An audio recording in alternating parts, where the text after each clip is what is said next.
Thank you so much for having me here today. Namaste and good evening.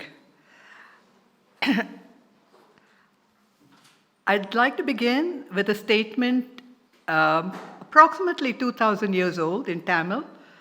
Katrathu kaimanalavu, kalladhathu ulaganavu.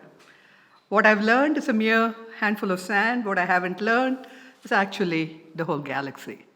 So what little I know, I'd be very happy to speak about here. I begin with my thanks to the Director General, whom I had the honor of meeting last year at Cambridge, near Boston, where he was seated actually, felicitously enough, right in front of me. And it was such an honor to be there with him, to be inducted to the American Academy of Arts and Sciences. Thank you very much, sir, for having me here. And many thanks to many people in this organization who have facilitated this trip. And most lately today, also Ms. Leela, thank you. And to Mr. Ishwar. I've changed the order of my talk a little bit, and I'm trying not to go over time. I was told 45 to 50 minutes, and I'm trying to cut it short. I'd like to begin with two images. One is Saraswati, unusual looking Saraswati. And this is a Samudra Manthan. Notice that in this Samudra Manthan, you have a monkey in the end. That's the guy here. And that's the person who we'll be talking about. Now, where are these images found? Saraswati is outside the Indonesian embassy in Washington, D.C., and this is outside the Royal Embassy of Cambodia. So obviously, stories from the Hindu tradition have traveled far and wide to the point that many of these countries have thought of these as identifying their culture. So the embassies in Washington, D.C. typically have an image right outside which either speak about their values or who is someone who's very important. Outside the Indian embassy is Gandhi. Outside the United Kingdom, and I'll just put it out there without comment, Winston Churchill, right? But outside Cambodia is the Samudra Manthan. And if you go to Cambodia, every one of you would have noticed how popular this particular scene is. And in fact, Angkor Wat, as you know, has the largest bas-relief of the Samudra Manthan, 49 meters wide. It's not just the largest bas-relief of Samudra Manthan, it's the largest bas-relief, period. So evidently, the story must have meant something for that country, the king in the 12th century, to have invested so much money, so much labor, so much resources in having that there. Angkor Wat, when it was built, was the largest Vishnu temple in the world in the 12th century, a temple to Vishnu. Today it adorns the Cambodian flag. You find it on beer, on police badges, tourist guides, boarding passes, and so on. The Stockholm inscription is one of the largest Sanskrit inscriptions in the world. But the largest one is in Prerup under the reign of Rajendra Varman, who has one of the most beautiful and long ones ever composed. The way to Previhir is Sri Saket, Sri Saketa. In Phnom Rung, you have a huge temple mountain addressed to Shiva in Nakhon Ratchasima. So, with that introduction, I'll give you a short GPS for our lecture today and what you can expect this evening. First, I'll speak about the context. I told you about how you can have recognizable names and structures in Southeast Asia. So how did this come about? I won't have time to get into the theories of who brought it there or how it happened in what centuries, but if you're interested, I have an article on that. So I'll be speaking about the context very briefly, and then go to our favorite topics here, the crocodile, the monkey, and the snake. And if there is time, and I'm watching the time, I have a fourth monument called the Monument Vishnuite, seen at the Musée Guimet. And depending on the time, I'll spend either 2 or 3 minutes on it, or maybe 5. So let's begin with the context. The legendary and the historical ideas. The earliest information that we have historically on Cambodia comes actually, ironically enough, from Chinese texts, where they call the southern part of Cambodia the empire Funan, and the empire that comes later, Chenla.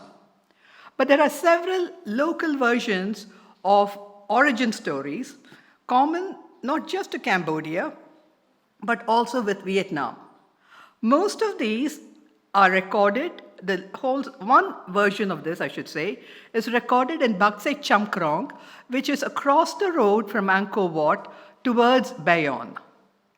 And here in an inscription, they outline the legendary story of how it all came to be. They speak of their descent through a mother who was a Naga princess, and Naga is not a foreigner here, it is a snake. And in fact, the snake becomes a symbol for the tourist agencies and so on in all over Cambodia, as you know. And you may have seen many Naga pictures there. And of the 3 versions of the story, you have always in one of them the Naga princess, but the father can be a rishi or a prince from the Surya Vamsha coming from India. So the male, the patriarchal line, comes from India in the legendary story. However, historically speaking, you have Funan and Chenla. And the earliest inscription that we have goes back to about the 5th century, where an endowment is made by a queen, a local queen called Kula Prabhavati, who endows money to a particular site, an ashrama, with the Seshasai Vishnu. And her son, so this is the first, one of the earliest inscriptions in Cambodia. And her son, Gunavarman, identifies himself as from the Kaundinya Vamsha. And Kaundinya, in some versions, is an ancestor of the Khmer people. Fast forwarding a little, in the Watpu area, which is called the Linga Parvata, that's now in Laos, you cross the Mekong River and get there, and it's got one of the earlier images of the Samudra Manthan, which is why I made a trek there. You have steles from the local area. So the departing point is Ubon Ratchathani. Ubon is lotus, Ratchathani, Rajdhani, from Thailand, and you cross over the Mekong. Mekong again, a corruption of Ma Ganga, and you cross over into Laos, and this is identified with the Pallava style, the script. And this, it speaks about a King Chitrasena of Chenla, who was also called Mahendravarman. Very interesting because there's a contemporary king called Mahendravarman in the Pallavas in South India at that time. So that's one of those little pieces of trivia. But the Pallava script, the style of script is right there, what we call Vattarita, or the rounded letters in Cambodia. In the 6th century CE, in the southern part of Cambodia, it's south of Phnom Penh, we have 2 images which are very popular. One is Krishna Govardhana, and the other is the 8-armed Vishnu. The way to Phnom Da is, it's like a folk tale where you cross the 7 seas and the 7 rivers and so on, and you get there, that kind of thing. You go in the ferry in the middle of nowhere, and I'm thinking, if I die here, no one's even going to find me. And on top of a hill, it's like one of those stories. You've had this is where the 8-armed Vishnu was found. At that time, they created Balaramas and many Krishna Govardhana. For some reason in the 6th century, or some say 7th, the Krishna Govardhana, huge ones, they're like 8 feet. And 3 of them are there. And for the first time, all 3 of them met in a long time in the Cleveland Museum. So I was so happy to see them there. And this is one of them. And the leg is missing because actually it had a leg, but then they realized that leg belonged to another Krishna and returned it. So, and the face, I mean, just look at the face. It's just amazing. I don't even have to talk about it. So anyway, moving on quickly, I can wax eloquent on this Krishna for a long time. If anyone's interested, I have an article just on the Krishna Govardhana motif in Cambodia, and I'll be happy to send you a PDF. But I'm moving on here to the 8-armed Vishnu, which may have been one of the earliest ones. People have used to identify him as Hari Kambujendra. Why the name Hari Kambujendra? Because it comes in an inscription found nearby in Phnom Penh, which is of a later date. And this Hari 8-armed Vishnu, when I made a pilgrimage in 2005 to meet him, he was having plastic surgery, as you can see. But still, nevertheless, look at his face also. It is, again, 8 feet tall. And it is so popular that you have many contemporary versions representing this Vishnu, 8-armed Vishnu, in traffic circles and roundabouts. You don't go parikrama around them, you go anti-clockwise because that's the pattern of the traffic. Fast forwarding 802, Jayavarman II starts what we call the Angkorian age.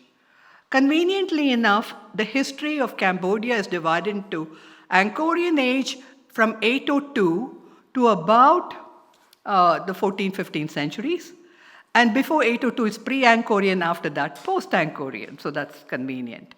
But my talk today pretty much stops with the 12th century. And Jayavarman established himself king in the Khmer Empire and established 5 capitals, including Hariharalaya. That's just a historical context. We're here at the 9th century. We have many more kings coming, Yashovarman and so on. But I'm moving right on into a crocodile. So much for the context. Now I begin with the crocodile itself. This is an 8-armed Vishnu. So when I spoke about an 8-armed Vishnu, I was leading here. And, there is a slight method in my madness. So I was coming here to the 8-armed Vishnu in Prasat Kravan. This picture is from the curator in the Musée Guimet in Paris, because any picture I've taken or anyone takes is lamentable because of the lighting there. And he was able to give me a good one. This is in the central shrine here, right here. And as soon as you go straight in the middle, you'll see 8-armed Vishnu. On the left, you'll see a Trivikrama, and on the right, Vishnu Garudasana, on Garuda. So this is the best picture I could take, and you can see the difference between this and this, right? Yeah. And if anyone has an idea of the people at the back, I'd be happy to know. I'm working on them. But the closest is the images on our Varaha downstairs. Okay.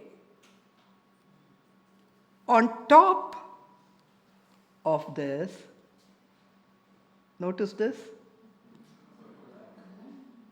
Now, you can't see him normally. And you can't see him.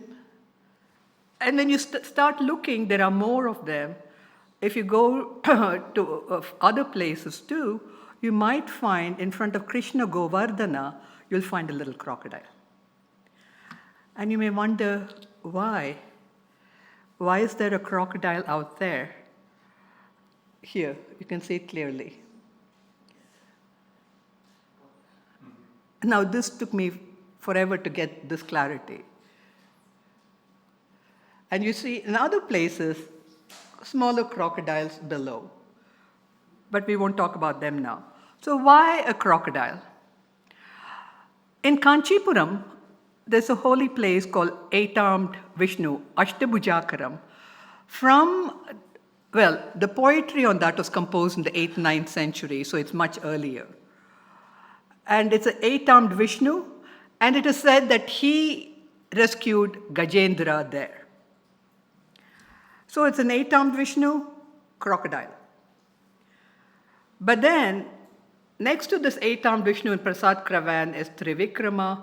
So eight-armed Vishnus and Trivikrama show their dominion over the universe. In the Bhagavata Purana, there's even a verse which speaks about Krishna and Arjuna going there and seeing an eight-armed Vishnu. But none of that makes sense in here. If it's Gajendra Moksha, for heaven's sake, that particular crocodile should be at the foot. And these people know the difference between the head and the foot. So why is it there? So it only took me 10 years to figure it out. So yeah, some of us are in the slow school there. But finally, I recalled a verse from the Vishnu Purana where a crocodile is on top of Hari, and on the tail of that constellation, and the constellation is called the Shishumara, variously translated as porpoise, dolphin, crocodile, alligator. Shishumara. But it is a constellation. And on the tail of that constellation is Dhruva. And this is the verse in the Vishnu Purana. Lord Hari takes the astral form, the star form of a Shishumara in the heavens with Dhruva on the tail. And that becomes the part where the entire universe turns around. Or this translation, this one is by McComas Taylor a few years ago, almost 200 years old, is this one by H.H. Wilson. The form of the mighty Hari is that of a porpoise, that's the Shishumara. Dhruva at the tail, and it is upheld by Narayana, who himself in planetary radiance is seated in its heart. And the upholder of that is the sovereign of all, Janardana. So it seems fairly clear if you go back here that right on top of him you have the constellation, and it points out to a story which is quite remarkable in itself, but not seen in any sculpture in India that I know of. Which means that these people knew the text but didn't actually follow the dictates of what's done in India. They used their agency in picking and choosing whatever stories appealed to them, or for whatever appealed to the king or the nobleman to increase his or her power, the queen, and use that to actualize it. By the way, the eight-armed Vishnu was very important, such that it has been generally agreed upon that this Tariq, what is called Tariq Buddha, in Angkor, and you see him as soon as you go in and you turn right, most of you who have gone there would have seen him. The hands are all Buddha arms, and the head is because that's been cut off, but the torso was Vishnu, and it was originally an eight-armed Vishnu, which they believe may have been in the Garbhagriha there. This is Tariq, the eight-armed Vishnu there. And the eight-armed Vishnus were common in many parts of India, including the best-known one in Kanchipuram, and the contemporary eight-armed Vishnus in all the traffic circles. Now, done with the crocodile, moving on, right on to the monkey. See this monkey here? We'll come back to him. In Angkor Wat, which was built in the 12th century, by the way, we don't know what the original name of the temple was. It's called Angkor is the local pronunciation of Nagara, Wat from Vatika. 12th century, early 12th century or 1135, built by Surya Varman II. And Surya Varman, hang on to the name, it's all about light and all about the Surya. And I should have mentioned that all these pictures I've taken except when I've indicated so. This was during a monsoon day. And you will notice that like Brahmeshwar temple and many of the Panchayatana temples, and like Vaikunta Perumal temple, this temple, Angkor Wat, with the 5 towers, which is said to represent Mount Meru, is similar to many temples in India, not one, but many. It's almost like they had a shopping spree in India, went and chose what they liked and put it all together. It is like all these temples but on steroids. So it is huge. I mean, yes, there are similar temples in India, but nothing like Angkor Wat. So you have typical Panchayatana temple. You find them in Oceania, you find them in many places. But a great deal of similarity, and I have a whole paper on this, with the Vaikunta Perumal temple built during the Rajasimha time, Pallava period, in Kanchipuram. Vaikunta Perumal temple and Angkor Wat are the only 2 temples which are west facing and have 3 stories. So there are many 3-storied or 4-storied temples in South India. I could name a whole lot to you, but they're east facing. And there are many west facing Vishnu temples. Unfortunately, some of the early scholars who studied the Angkor Wat knew a lot about Indian texts and a lot about Indian stories, but were not that familiar with the South Indian temples, where many Vishnu temples face west. And in fact, Vishnu is connected with Varuna and with the west in many parts of South India. So the Vaikunta Perumal temple, and there's also a legend, not proved at all, that one of the Pallava princes who comes later and who builds this temple was a descendant. After the Pallava dynasty dies off, the story is they went far and fetched someone, and the speculation only, is that he came from Cambodia, right? But it's speculation.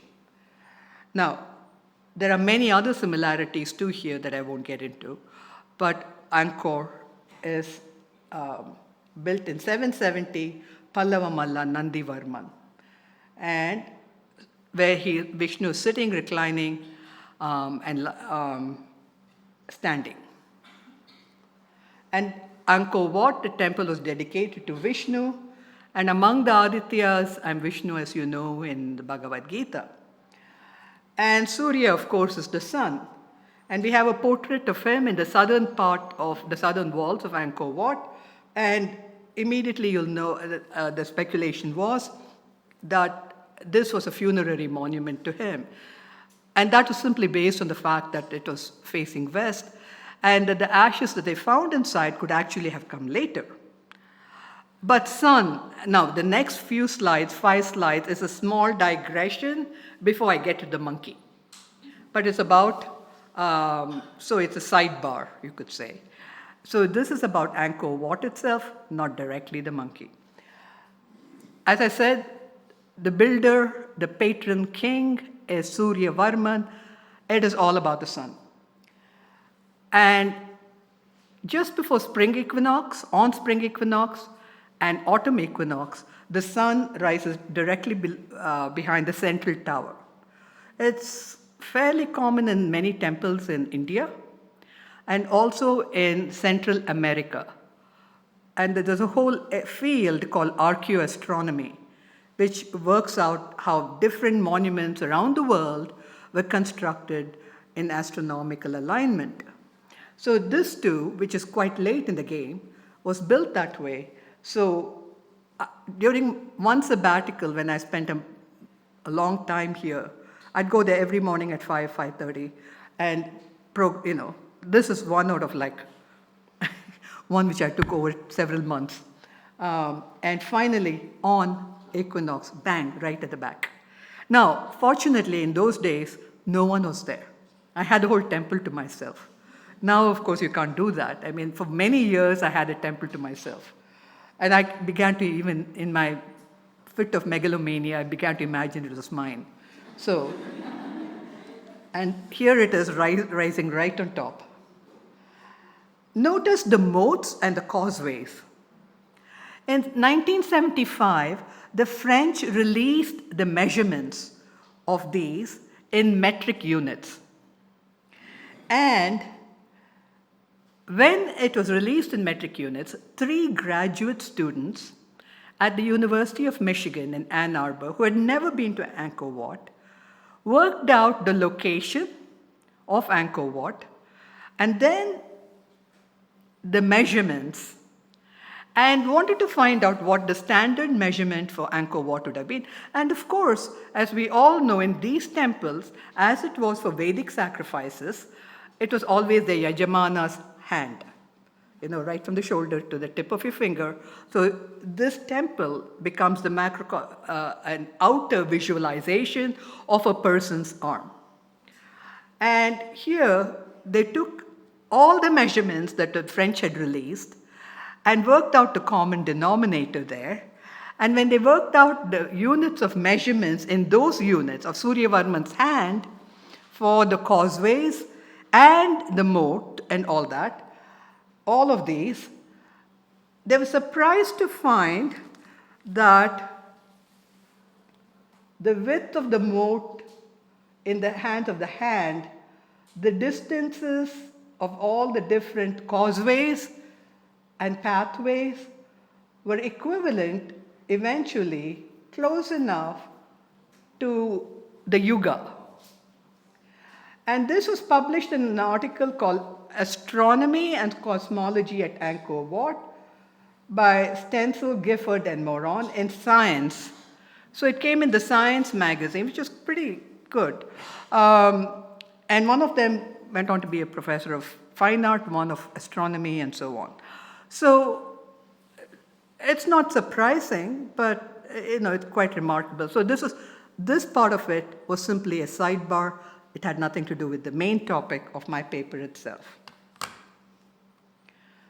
So just to follow up on the sun, I decided to try my own little experiments, whether it was really built in alignment to the sun. And I'd gone to Angkor at different times of the year each time. So I tried out different stories. Look at this. Can you see him? Bhishma. 5 Pandavas. And if you've gone to Angkor Wat, it's on the right-hand side, the Mahabharata panel. And that's Bhishma, and this was taken in April. And when I went in December, just before winter solstice, the setting sun was falling upon him.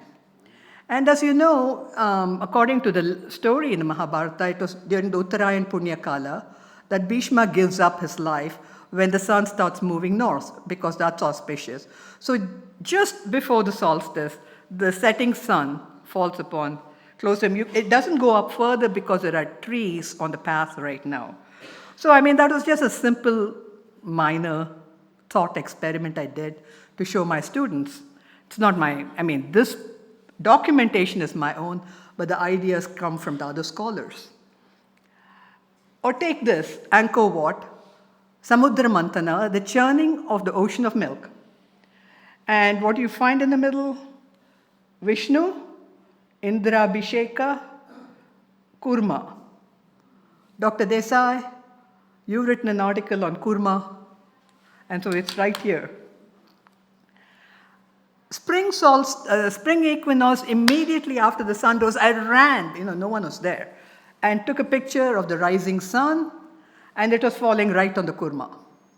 So it's kind of interesting that it falls right there on him during those months and those days.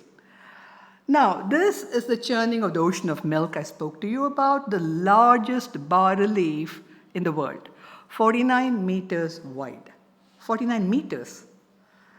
And other scholars like Eleanor Manika and others have shown that the number of devas and the number of asuras are equivalent to the days between the equinox and the solstice and stuff like that. So it's like almost an entire calendar that's encapsulated apparently Again, not my research, somebody else's.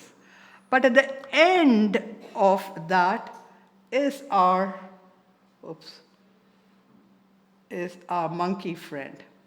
This very tall simian with his hands raised up. And you can read all the Sanskrit texts and not find a single monkey in the churning of the ocean of milk story. And so the guides who take you around there will tell you the name of any monkey they know. Oh, this is Hanuman. Oh, this is Sugriva. I mean, what does the tourist know, right? But then, again, but this took me even longer. It took me like 15 years to figure out. It is Vali. No, Kamban's Ramayana. In Kamban's Ramayana, he says that standing with the devas and the demons, when the whirling Mandara's form was worn out, and the snake's belly his fire, Vali, the one with strong shoulders, churned the swirling sea. I'll skip this for time. Vali, who's older than Sugriva, is the victorious one. And he tied Ravana on his tail and drove him around. But then what happens? When the devas besieged Vali, he, the one with strong arms, used as a churning rod the mountain circled by the snake, whose body was worn thin. The Tamil is fabulous here, by the way. And if anyone, again, wants to read more about this, I have all the arguments behind this in a very long article, in a Khmer article. I'll pass this on. And then comes the scene in Kamban's Ramayana, where Tara hears Sugriva challenging Vali to a battle on the second day, after he was beat up the first day. And the second day, Sugriva comes in the Ramayana and challenges Vali to a fight. And Vali's wife, Tara, immediately knows this problem. I mean, of course, the woman knows, right? What can I say? And Vali says, no. And Tara is beseeching Vali, don't go. If you beat him up yesterday and he's challenging you today, there's something amiss. Does Vali listen? No. What does he say? The last words I translated in the beginning. Maili yel kuil iral muriye. You know, the words alliterate and rhyme so beautifully. Oh, my wife, beautiful as a peacock. Words as sweet as a coil bird. Did you forget? And he just says, he scoffs at her. You're a woman. You forgot. When the devas pulled the mountain and they had no energy, I seized the rope and churned the ocean like it was just yogurt. I procured the nectar and gave it to them. And so he goes out. And of course, the rest is history. So it took me a while to figure out, but you don't find too many Valis churning except this one, which I saw in Pattadakal. Can you see his face here? I couldn't swear to you, but it does look like a monkey. Now, the reason why it took me a while to wonder, and of course, he's on the head of the snake. And below you have the actual regular churning. The reason I was hesitating was there are unusual models in which you have multiple devas and one asura. And you find that in Modera, in Gujarat, in a 7th century one in a Haridwar museum found in a field, and a couple of others. And it's found also in Angkor Wat from the 11th century in Cambodia. So I wasn't sure if this was a reference to that one single asura, but the face looked more like a monkey than an asura here to me. So if there is a sculptural depiction of that in India, this may be the only one that I know of. But Kamban's Ramayana is pretty clear about who it is. Now, I'm not going to ask you to read this and give you a pop quiz on it. The basic point I want to make is that you found that in, like, if it's Vali, it's in Pattadakal in Karnataka.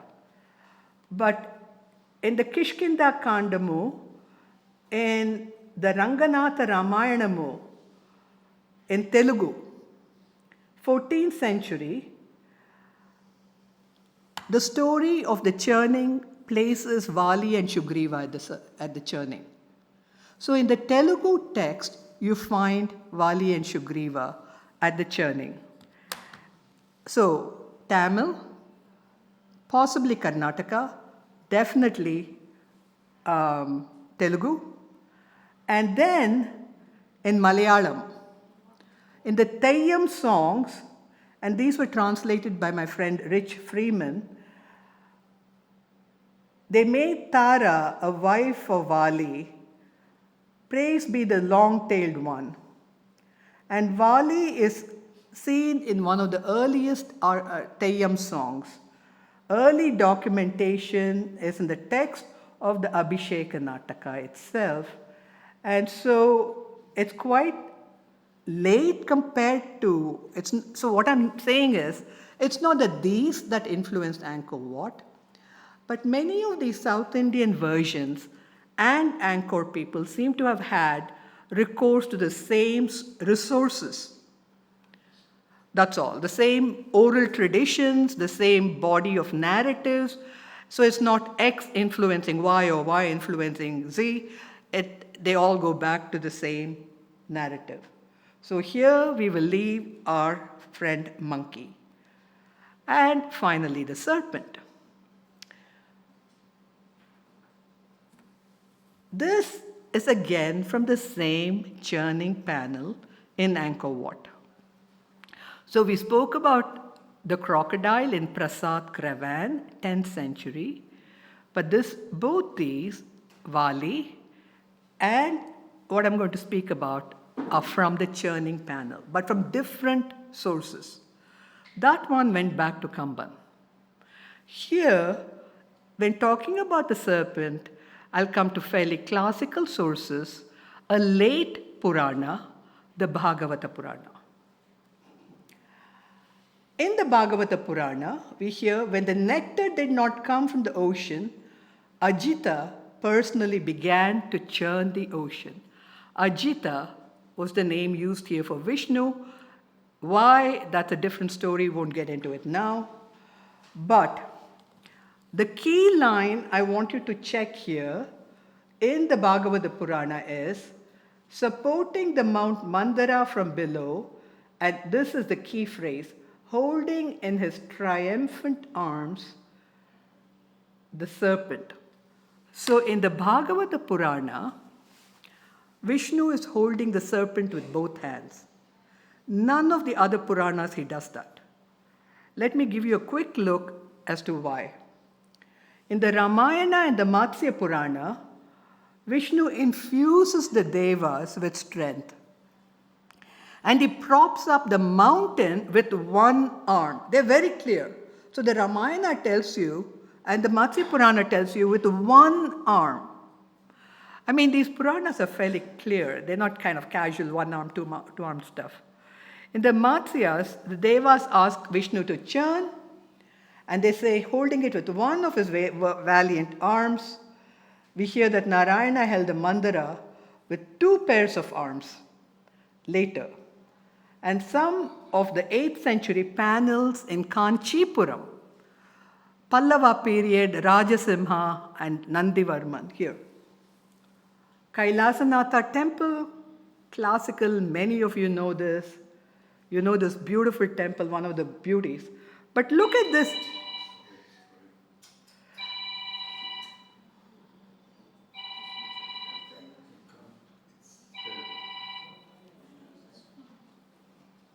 So looking at this unusual, yes, this is the churning of the ocean of milk, which is extremely unusual only during the Pallava period. It's not like the usual ones. You have the snake here, Vasuki, and so on, and Narayana holding up Mandara with one arm, like the Matsya Purana. And the invincible one, holding up, invincible even by the trident, and then formulaic stotras, pray do churn the ocean by holding the mountains by one of your valiant arms and make us immortal. So there he is, holding it up with one arm. And you find the same position in also the Vaikunta Perumal temple, the same temple I told you about with Angkor Wat. And here he is, as you can see him, holding it up here. This is on the first floor of Vaikunta Perumal temple. It's 3 floors, ground floor, first floor, second floor. This is a narrow, and the reason I don't have a better photograph is this is on the wall, and the parapet wall is about 2 feet away, and it's very low. So if you lean over, you kind of like fall over. So that's the best I could get of him. But you can see him holding up Mandara with one arm. So in all these Puranas and texts, and in these, he's holding it up with one arm when they're following it. And Bali pulled the 1,000-headed serpent with his left arm. You can see him here. This is again Vaikunta Perumal temple. So they both speak about Vishnu propping up Mandara, and only 2 panels in Kanchi depict this position. Now, these are the only 2 ones, even if you go back to the Gupta age. Why do I say Gupta age? Because it's during the Gupta age that you have the earliest Samudra Manthan panels. One from Pavaya and another from Udayagiri in Madhya Pradesh. This is the Pavaya one, 4th century possibly, and this is the one in Udayagiri caves here.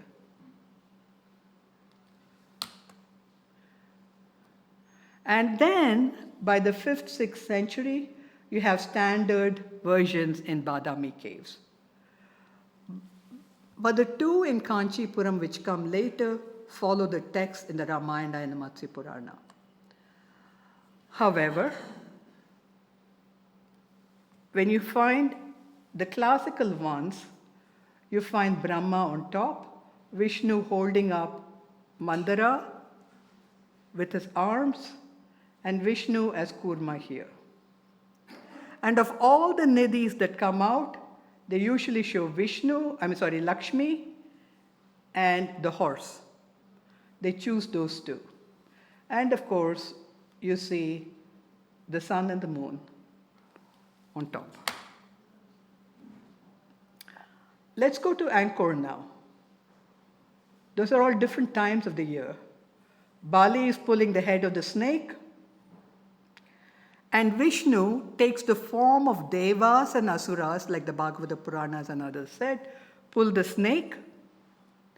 But then, what do we have here? He supports Mount Mandara from below. Vishnu also enters into different forms and enhances devas and asuras' energy. And then he holds in his triumphant arms the serpent.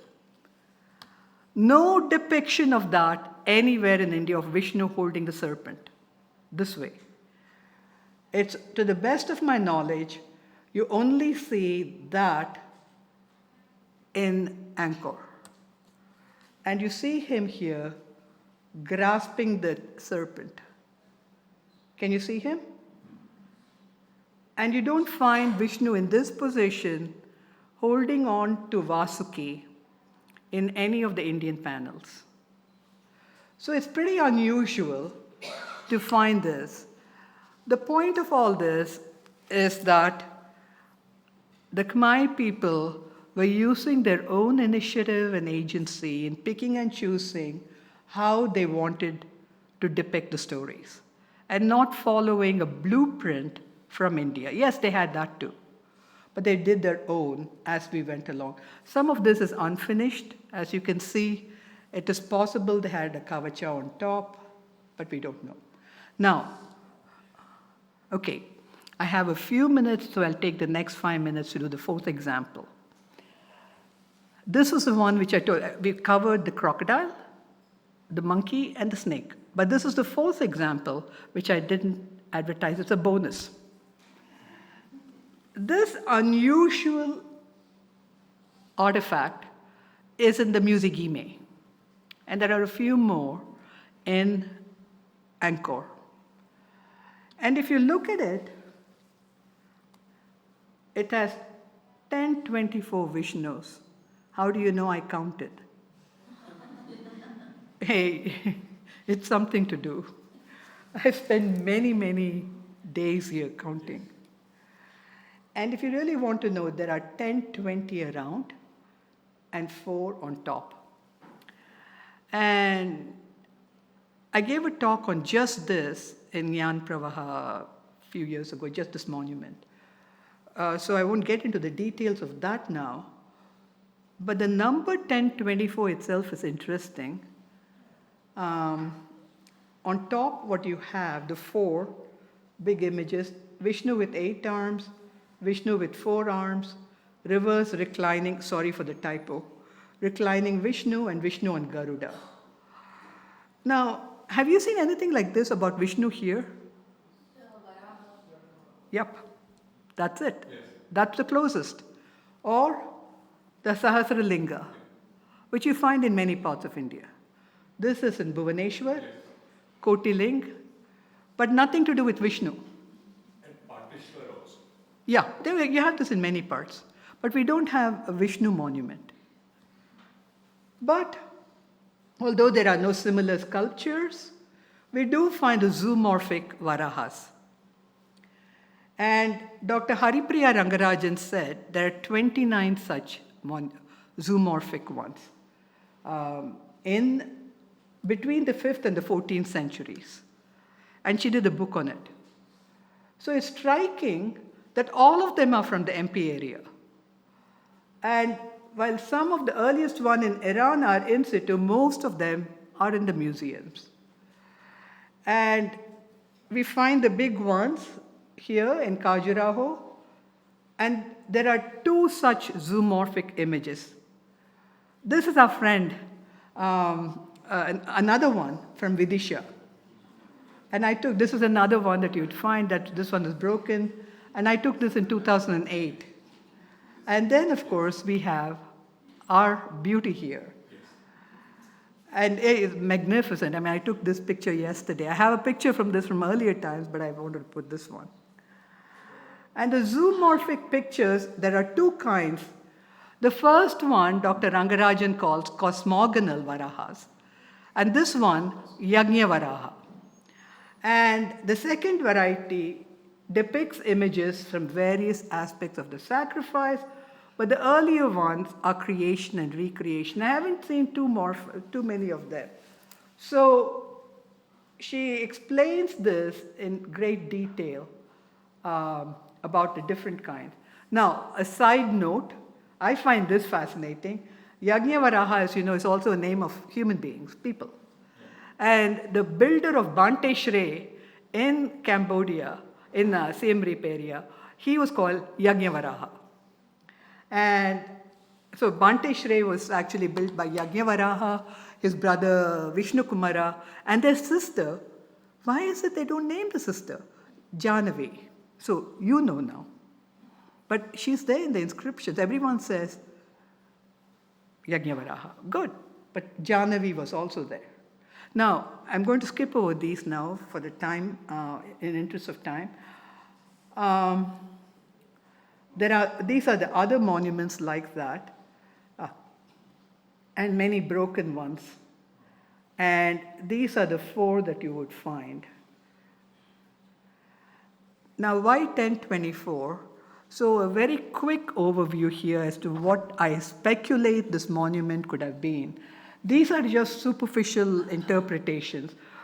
Now, Interestingly, and this actually has more meaning, mathematicians would say 1024 is 2 raised to the power of 10. Like 2 times 2 times 2 times 2 times 2, 10 times over, it's 1024. But what does that mean?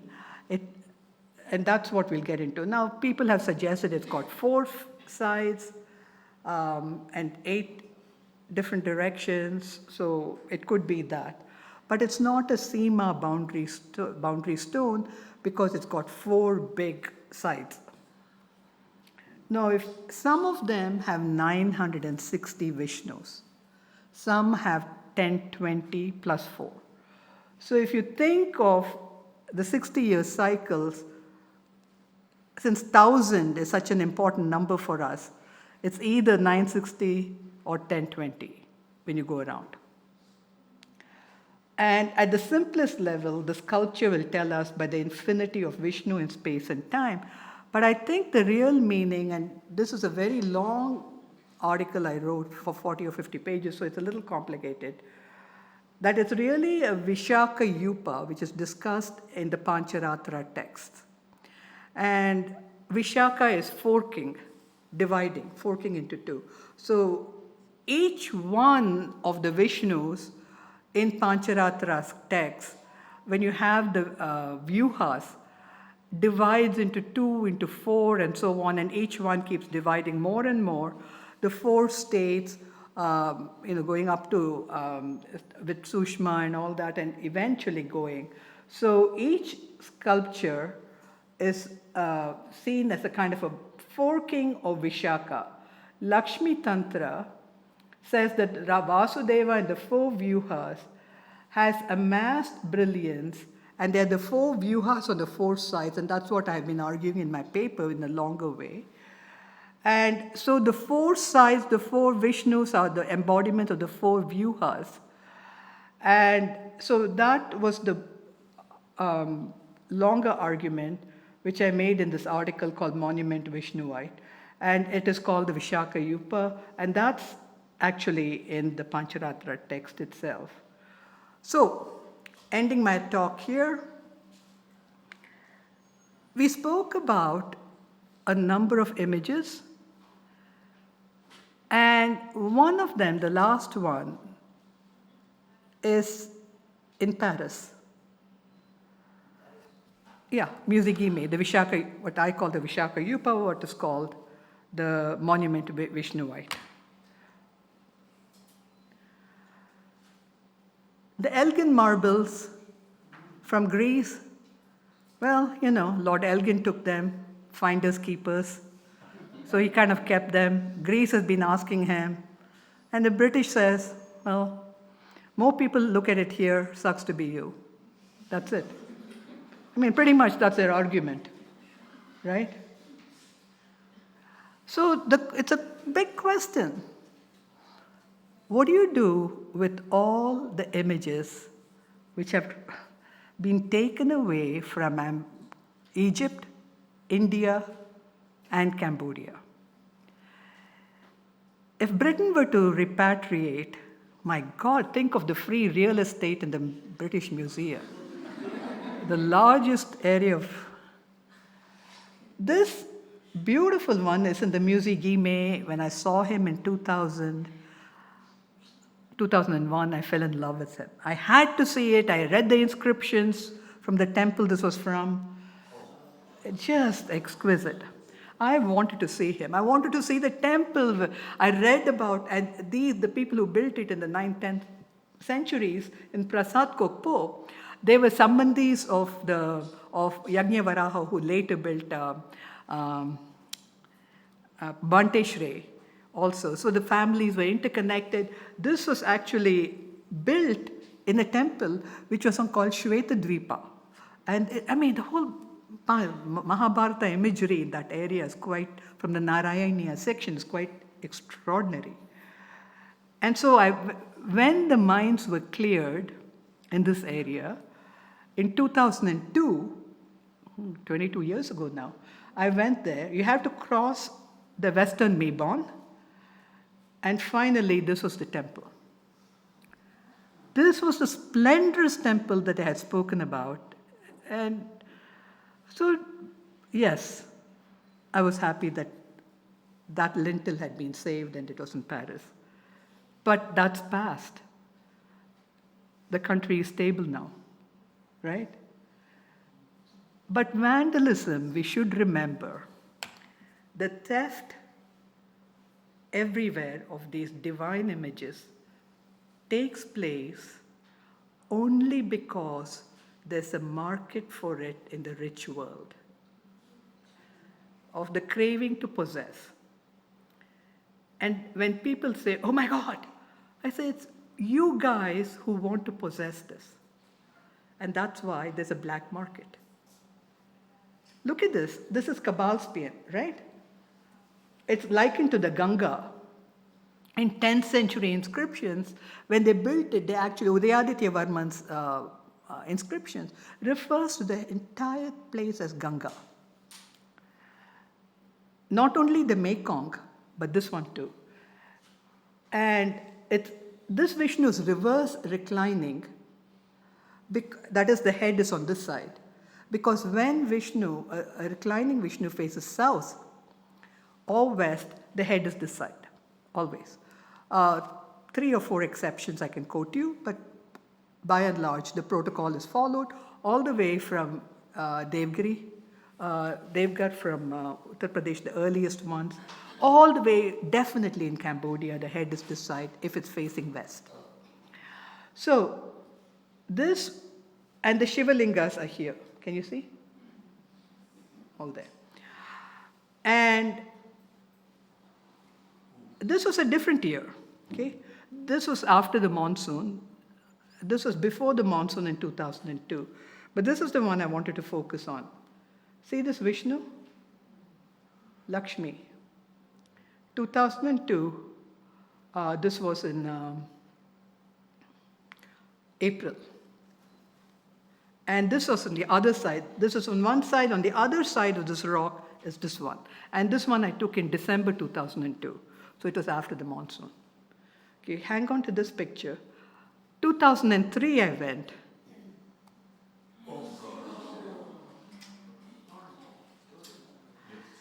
And it's like your arm has been ripped off. Now, if you go there now, you won't notice it because they've, redone it. But I saw it a month after it was done. And when people say, oh my God, I say, why? It's because of the craving of this world. And we have to educate the people not to do this. Harihara. The body, this is in the National Museum. See this? It'll tell you where the head is. This is a picture of the head. This is in Cambodia. And this is the head.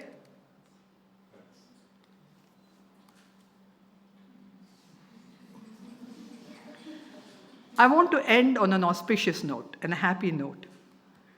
This is in Paris. Happy to tell you that it was reunited.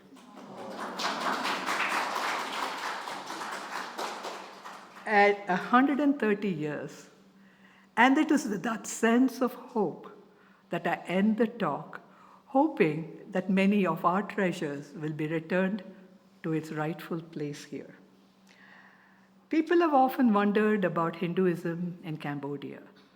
Theravada Buddhism is a dominant religion and has been since the 14th, 15th century. Coming down Cabalspian, I noticed this tree, which was beautiful, but not quite alive. But right next to it, immediately next to it was this tree, fresh, growing, lively. And it kind of in a whimsical state, it reminded me of the new temples now coming up in the United States. So it's worth keeping in mind that not since the turn of the millennium, first millennium, when so many temples were being built in Southeast Asia, have we had an efflorescence of temple building as we have had in the end of the second millennium in the United States, where it is just it's out of control pretty much. And that's because the political, economic, financial conditions allow a certain building of monuments. Whereas when the Hindus have been in Europe for much longer, and it took them this long to start building the temples. So it's worth thinking about the political context and the economic context in which these temples are being built, but they are flourishing, and this one is in Malibu in California. Thank you very much.